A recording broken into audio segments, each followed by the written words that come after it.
என்னடா இவங்க போஸ்ட் பண்ணியிருக்காங்களே, ஏதோ மார்க் பண்ணியிருக்காங்க. என்னவா இருக்கும்? என்னன்னு ஒண்ணும் புரியலையே! அப்படின்ட்டு நேத்திருந்து நான் வந்து இத பார்த்துட்டு இருந்தேன்.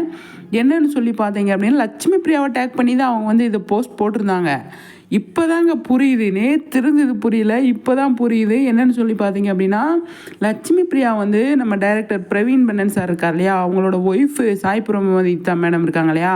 அவங்களுக்கு வந்து கிஃப்ட் வாங்கி குடுத்துருக்காங்க. நம்ம லட்சுமி பிரியா. என்னன்னு சொல்லி பார்த்தீங்க அப்படின்னா, ஷூ வாங்கி குடுத்துருக்காங்க. இந்த ஏரோ மார்க் இருக்குது பார்த்தீங்களா? அதை காட்டிகிட்டே இருக்கு பாருங்க.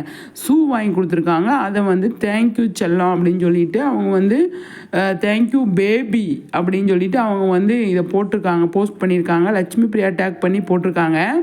அது எனக்கு புரியவே இல்லை. என்னடா அப்படின்னு சொல்லிட்டு இப்போ தான் புரியுது. சூப்பரில் நல்லா இருக்குது பார்க்குறதுக்கு. அவ்வளோ அழகாக நான் வந்து இது ரொம்ப நேரமாக யோசிச்சுட்டு இருந்தேன். என்ன போஸ்ட் போட்டிருக்காங்க, ஏதோ சும்மா ஃபன்னாக போட்டிருக்காங்க போல் அப்படின்னு நினச்சேன். அப்புறமா டீட்டெயிலாக வந்து அவங்க ஸ்டோரியை பார்க்கும்போது தான் தெரியுது அவங்க வந்து லட்சுமி பிரியாவுக்கு வந்து டேக் பண்ணி போஸ்ட் போட்டிருக்காங்க அப்படிங்கிறது. அவங்க வாங்கி கொடுத்த கிஃப்ட்டு சூப்பராக இருக்குது, நீ வாங்கி கொடுத்த ஷூ எனக்கு ரொம்ப பிடிச்சிருக்கு அப்படின்னு சொல்லி அவங்க வந்து சொல்லியிருக்காங்க. சூப்பரில் லட்சுமி பிரியா யூஸ்ஃபுல்லாக வந்து வாங்கி கொடுத்துருக்காங்க அப்படிங்கிறத அவங்க வந்து மென்ஷன் பண்ணியிருக்காங்க அப்படின்னு நினைக்கிறேன்.